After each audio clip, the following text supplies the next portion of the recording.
Après bien des péripéties, je me trouve enfin dans le comté de Tsele, situé au sud du désert de Taklamakan, dans la région du Xinjiang, en Chine. Comme vous pouvez le constater, les locaux étaient en perpétuelle migration du fait de l'aridité des sols et du fait des multiples tempêtes de sable. Mais aujourd'hui, grâce aux plantations de saules pourpres et au développement de l'industrie Taiyun, qui est une herbe très connue médicinale chinoise, les locaux ont la chance d'avoir un nouveau départ. Est-ce que c'est du tamari? Oui, c'est du tamari. Je voudrais savoir quand est-ce que vous avez commencé à planter ces arbres? Ce sont des tamaris naturels et le tamari planté artificiellement existe depuis plus de 20 ans. Le tamari a un effet coupe-vent et permet le contrôle du sable sur l'environnement. S'il n'y avait pas de tamari, la terre serait submergée par le vent et le sable. À l'époque, nous avions l'habitude de déménager à cause des tempêtes de sable. Mais avec les tamaris qui ont été plantés et d'autres variétés, maintenant, nous n'avons plus ce genre de problème.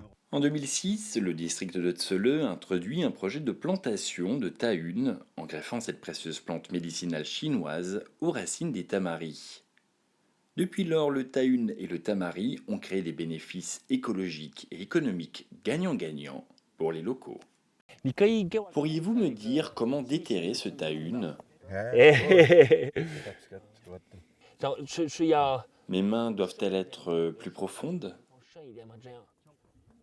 Non, car il n'est pas très grand. Est-ce que je peux le sortir?